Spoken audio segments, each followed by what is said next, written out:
دین اسلام کی ایک بنیادی عبادت ہے اور اسلام کے ارکان میں سے ایک رکن ہے، اور حج کا مطلب ہے، لغوی مطلب ہے ارادہ کرنا، قصد کرنا، اور اس کا اصطلاحی مطلب ہے کہ کوئی مسلمان بیت اللہ کا طواف کرنے کے لیے، صفا مروہ کی سعی کرنے کے لیے، عرفات، مزدلفہ اور مینا کے اندر حاضری دینے کے لیے قصد اور ارادہ کر کے نکلے بیت اللہ کی طرف، اسے کہتے ہیں حج۔ اور نبی علیہ الصلاۃ والسلام نے اپنی مکی زندگی کے اندر مدینہ میں جانے سے پہلے کتنے حج کیے تھے، ان کی تعداد کسی بھی صحیح حدیث کے اندر موجود نہیں، لیکن مدینہ میں جانے کے بعد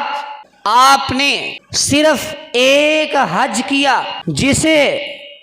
حجۃ الوداع کا نام دیا جاتا ہے، اور ہر مسلمان پر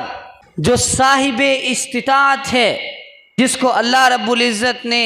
مال و دولت سے نواز رکھا ہے، اس کے لیے زندگی میں ایک بار حج کرنا واجب اور ضروری ہے۔ اس کے بعد اس کا نفلی حج ہے، ایک بار حج کرنا اس پر فرض ہے۔ خانہ کعبہ کی جب تعمیر مکمل ہوئی تو اللہ رب العزت نے ابراہیم علیہ السلام کو اعلان کرنے کا حکم دے دیا،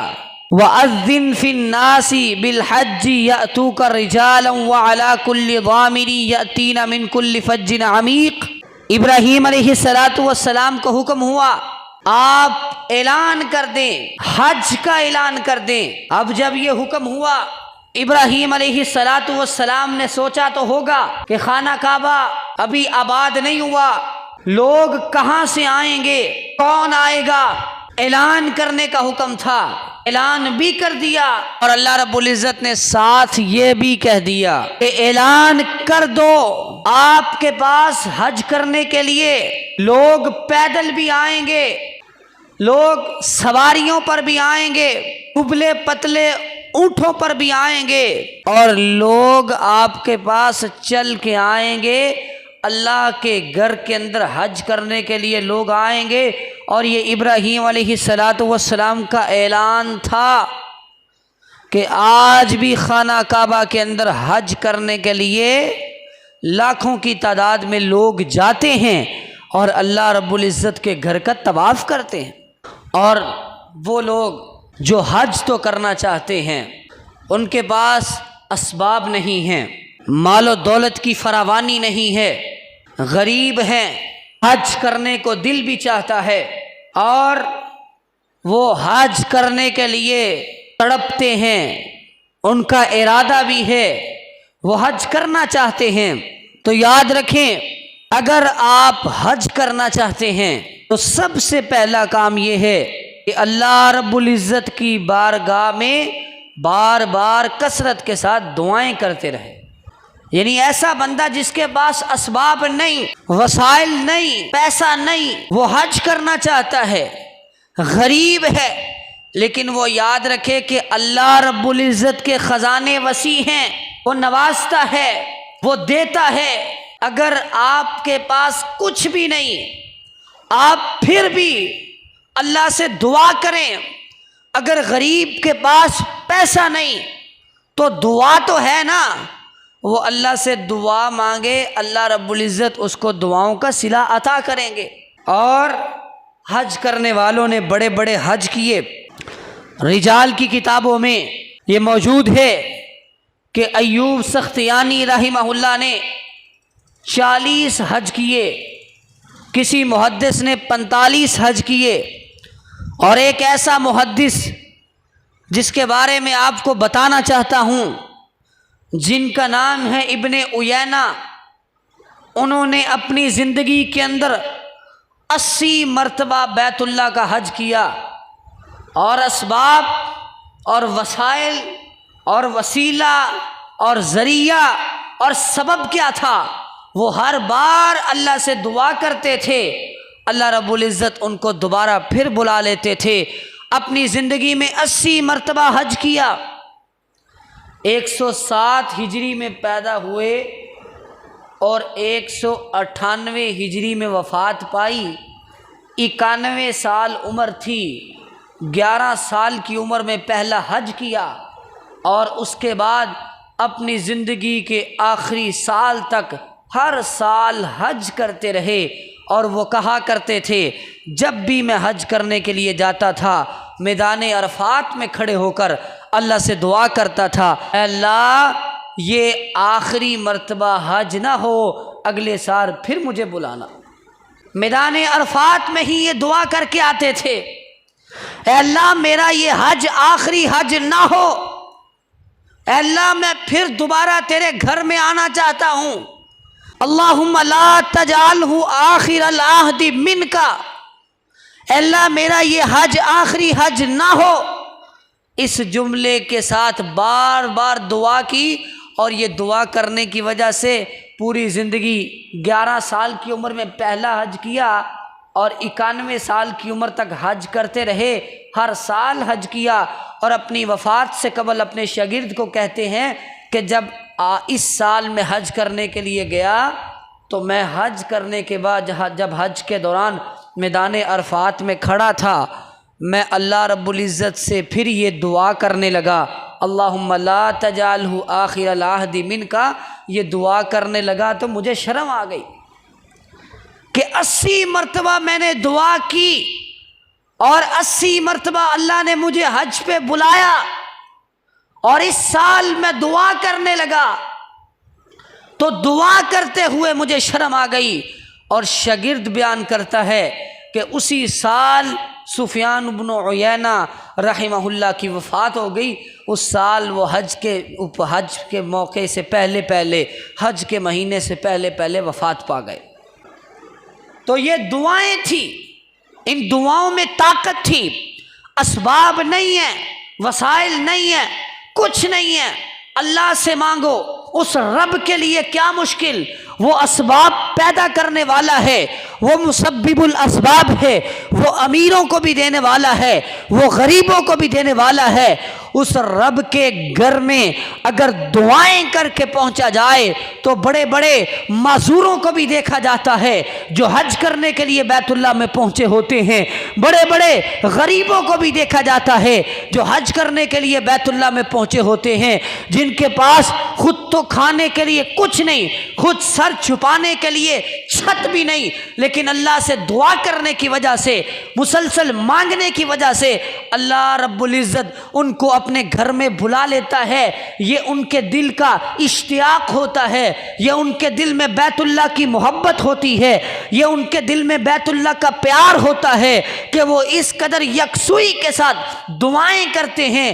اور ہم کیا سمجھتے ہیں؟ ہم سمجھتے ہیں کہ ہم نے 2 دن مسلسل اللہ سے مانگ لیا تو پتہ نہیں کتنا بڑا احسان کر دیا، اور ہماری زبان پہ گلے اور شکوے کہ میں تو دعائیں کر رہا ہوں، فلاں نے دعا کی وہ تو چلا گیا، میں دعائیں کر رہا ہوں لیکن میں تو نہیں جا رہا، میری دعا تو قبول نہیں ہو رہی۔ یاد رکھیں ایسے جلد باز بندے کی دعا اللہ قبول ہی نہیں کرتے، ایسا شکوہ کرنے والے کی دعا اللہ رب العزت قبول ہی نہیں کرتے۔ صحیح بخاری کے اندر روایت موجود ہے، نبی علیہ الصلوۃ والسلام نے فرمایا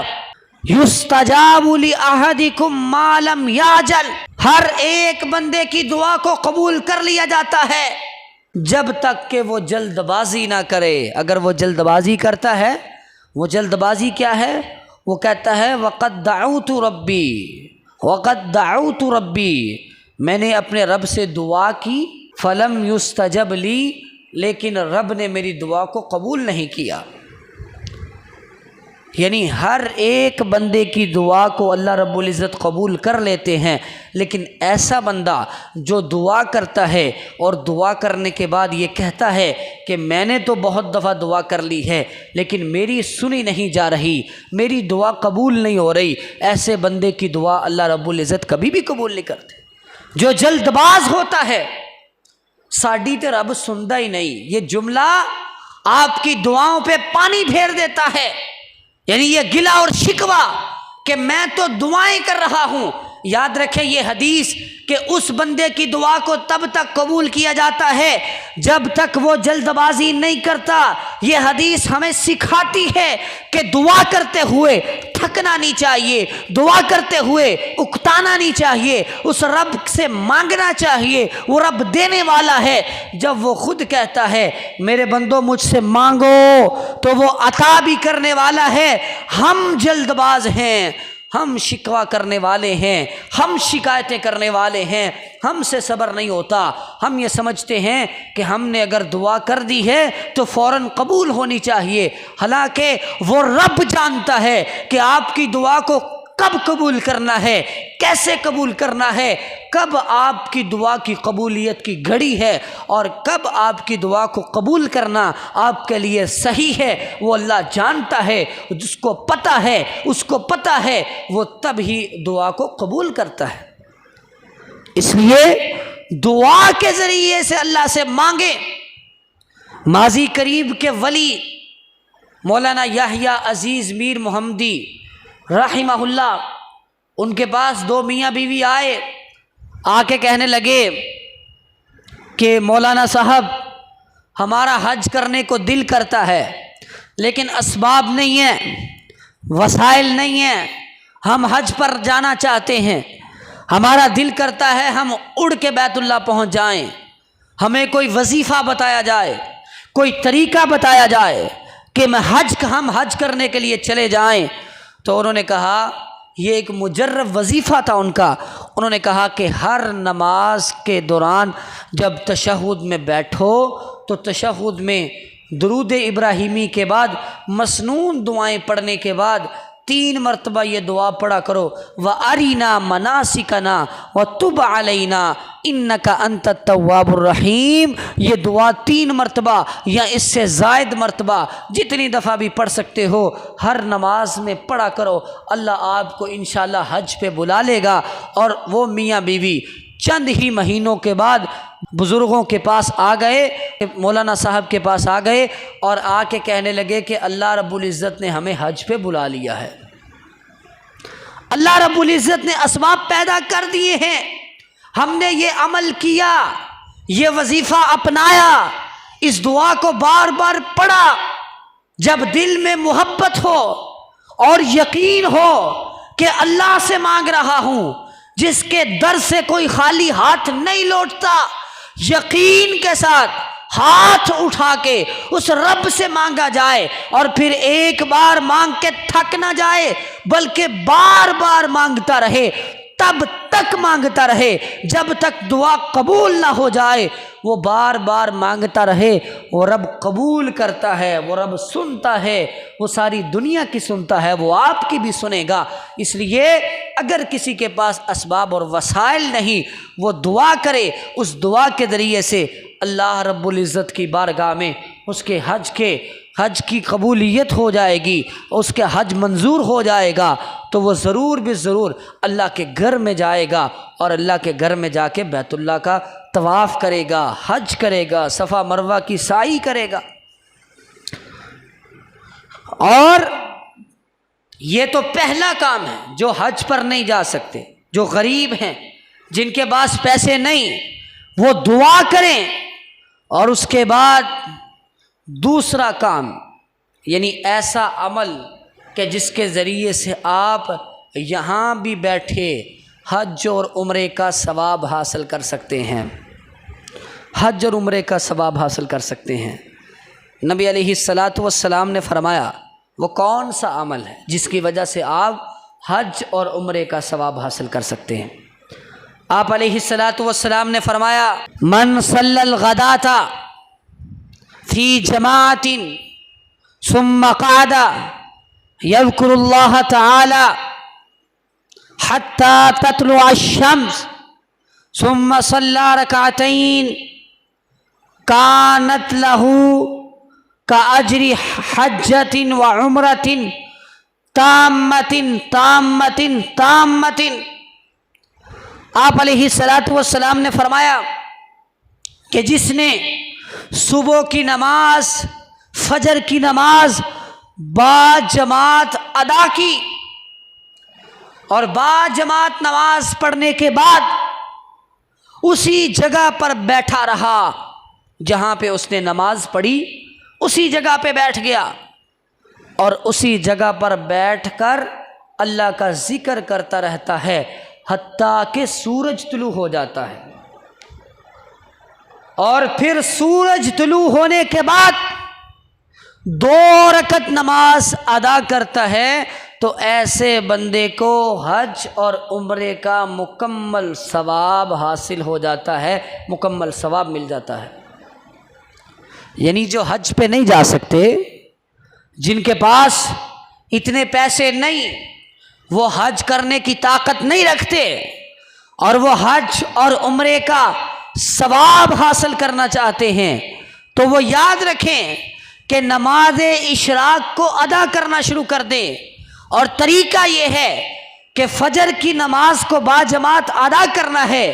اور طلوع آفتاب تک اسی جگہ پر بیٹھا رہنا ہے، اللہ کا ذکر کرنا ہے، اور جب سورج طلوع ہو جائے 2 رکعت نماز پڑھنی ہے۔ اللہ رب العزت کی طرف سے حج اور عمرے کا مکمل ثواب مل جائے گا، مکمل ثواب سے نواز دیا جائے گا۔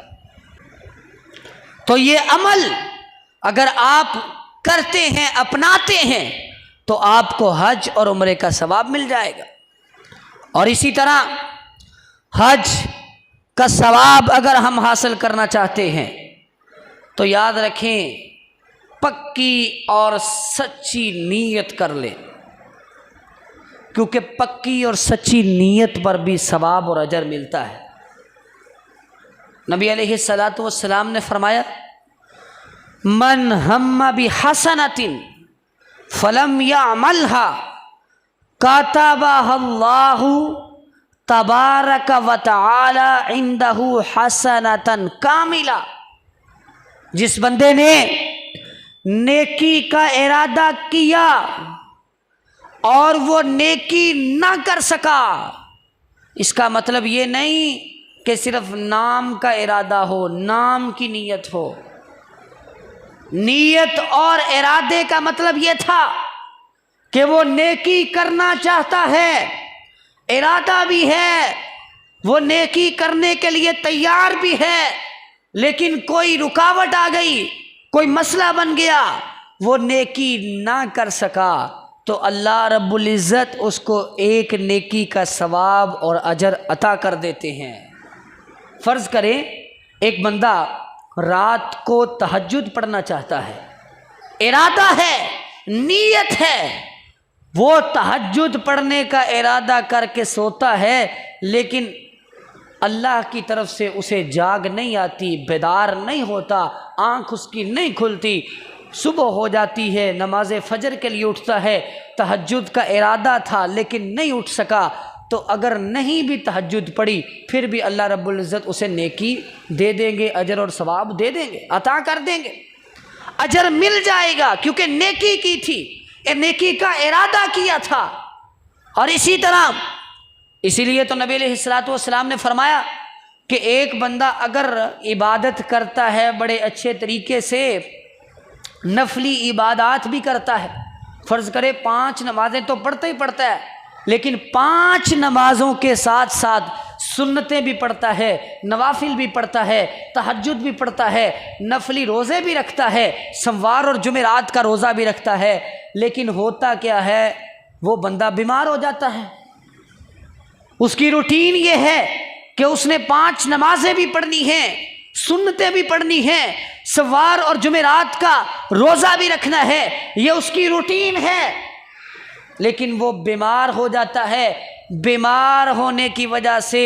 سنتیں پڑھنے کی طاقت نہیں رہتی، بڑی مشکل سے بیٹھ کر فرض نماز پڑھتا ہے، بیمار ہونے کی وجہ سے روزہ رکھنے کی طاقت نہیں رہتی، تو نبی علیہ الصلوۃ والسلام نے فرمایا جو بندہ تندرستی کی حالت میں، صحت و سلامتی کی حالت میں عبادت کے اندر رغبت رکھتا ہے، وہ عبادت کرتا ہے، نفلی عبادات کرتا ہے، جب وہ بندہ بیمار ہو جائے گا، اس کی بیماری کی وجہ سے جتنی نفلی عبادات رہ جائیں گی جو عبادات وہ صحت کی حالت میں، تندرستی کی حالت میں کرتا تھا، بیماری کی وجہ سے وہ عبادات نہیں کر سکتا، تو اللہ رب العزت اسے ان عبادات کا مسلسل ثواب عطا کرتے رہیں گے، کیونکہ وہ تو عبادت کرنا چاہتا ہے، کیونکہ اس کا ارادہ اور نیت تو ہے کہ وہ سنتیں پڑھنا چاہتا ہے، وہ نفلی روزہ رکھنا چاہتا ہے، لیکن وہ بیمار ہو گیا ہے، اللہ رب العزت کی طرف سے آزمائش آ گئی ہے،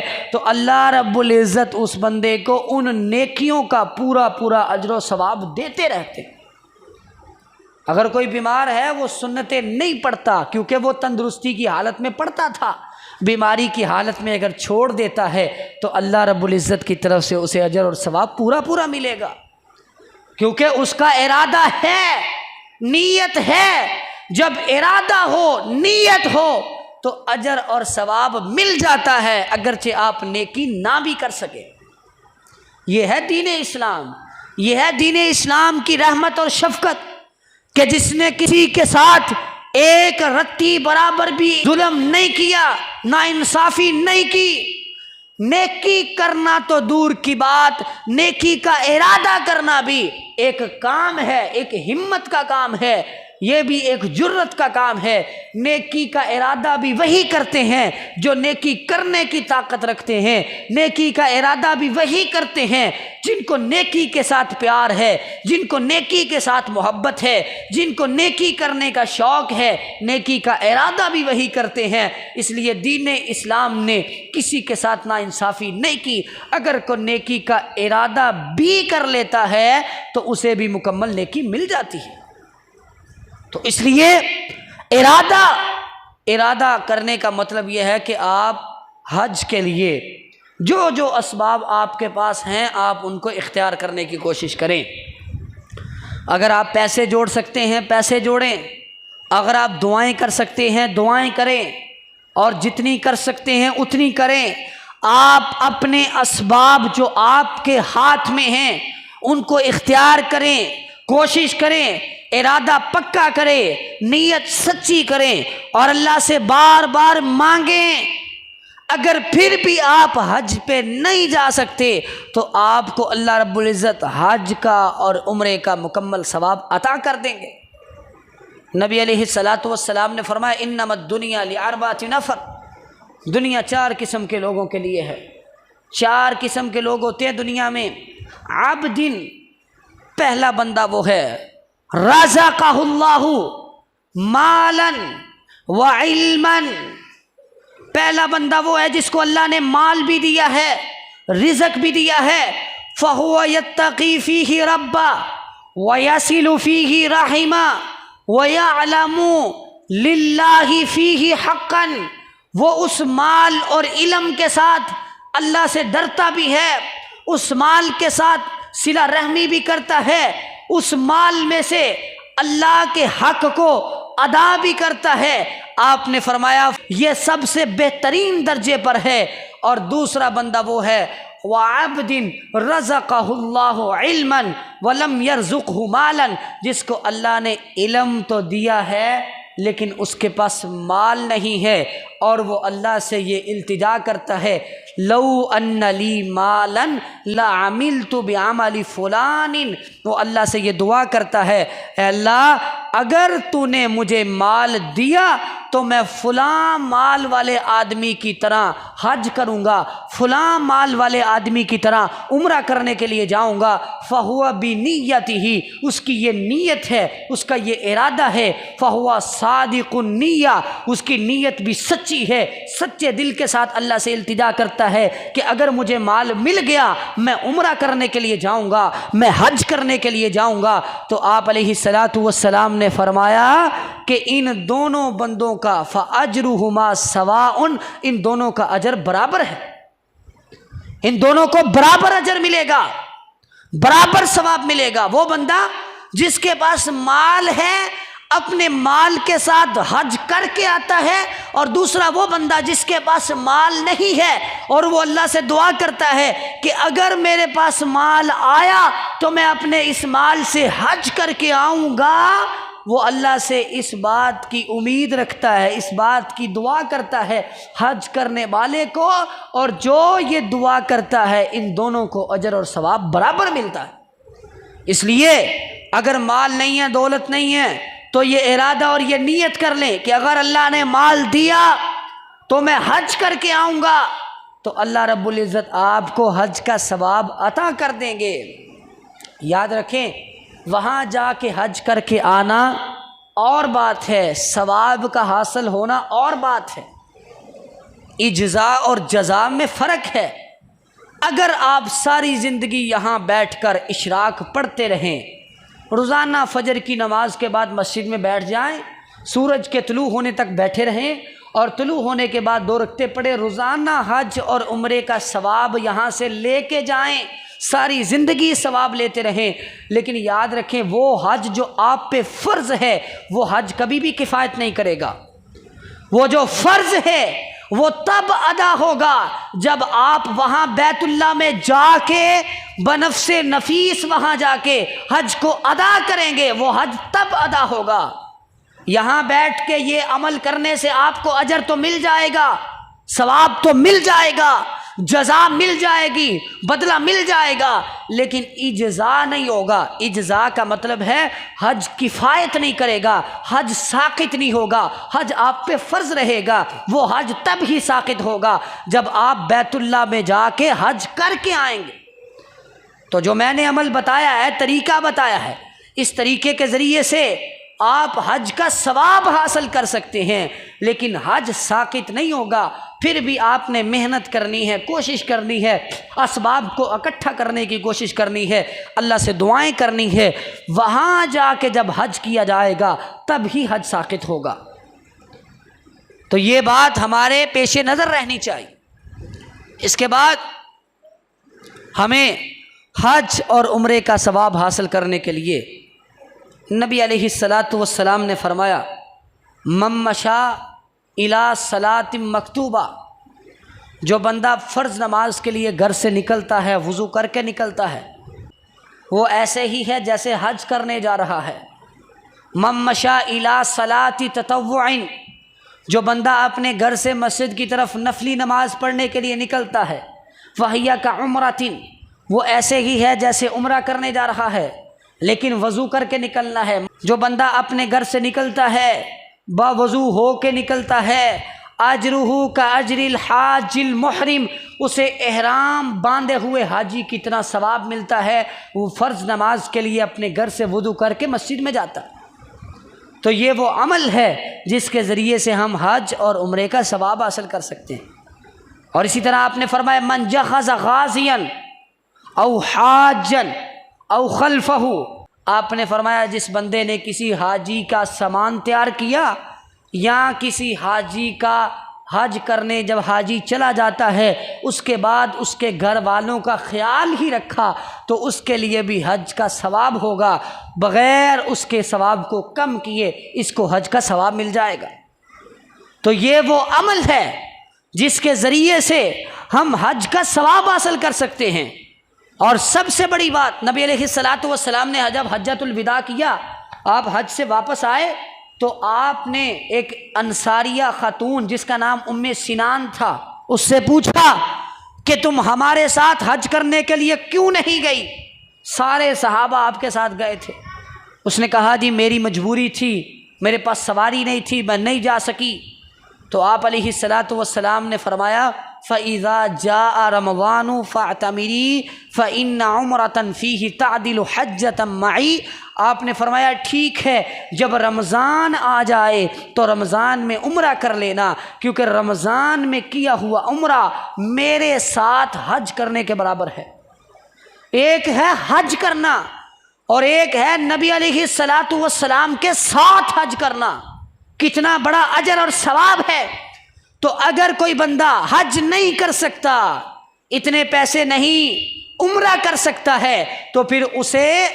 عمرہ کرنا چاہیے رمضان کے اندر، کیونکہ رمضان کا عمرہ جو ہے وہ حج کے برابر ہے، اور وہ حج بھی ایسا جو آپ نے رسول اللہ صلی اللہ علیہ وسلم کی معیت میں کیا ہے، آپ کے ساتھ کیا ہے۔ اور اسی طرح اگر عمرے کا ثواب حاصل کرنا ہے، اگر آپ بیت اللہ میں گئے ہیں،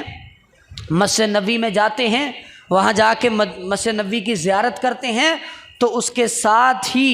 مسجد قباء بھی موجود ہے 3 کلومیٹر پر تقریباً، تو آپ مسجد قباء میں بھی جا کے نماز کو ادا کریں۔ نبی علیہ الصلاۃ والسلام نے فرمایا الصلاۃ فی مسجد قباء کعمرۃ، جس نے مسجد قباء کے اندر نماز کو ادا کیا اسے عمرہ کا ثواب ملے گا، عمرے کا اجر ملے گا۔ تو یہ وہ اعمال ہیں، یہ وہ عمل ہیں جن کے ذریعے سے ہم حج اور عمرے کا ثواب حاصل کر سکتے ہیں۔ سب سے پہلے دعائیں کریں، نیت اور ارادہ پکا کریں، باجماعت نماز کے لیے وضو کر کے مسجد میں آئیں، اور پھر اسی طرح آپ اللہ کے سامنے زیادہ سے زیادہ گر گڑائیں، اللہ سے مانگیں، جتنے وسائل آپ کے پاس ہیں ان کو اکٹھا کرنے کی کوشش کریں۔ اللہ رب العزت آپ کو حج کا ثواب بھی عطا کرے گا، اور انشاءاللہ آپ کو اپنے گھر میں بھی بلائے گا۔ اللہ سے دعا ہے کہ اللہ تعالی ہمیں کتاب و سنت پر صحیح طریقے سے عمل کرنے کی توفیق عطا فرمائے۔ اللہ تعالی ہم سب کو، تمام لوگوں کو اپنے گھر کی زیارت نصیب فرمائے، بیت اللہ کا حج کرنے کی اور عمرہ کرنے کی توفیق عطا فرمائے۔ وآخر دعوانا ان الحمد للہ رب العالمین۔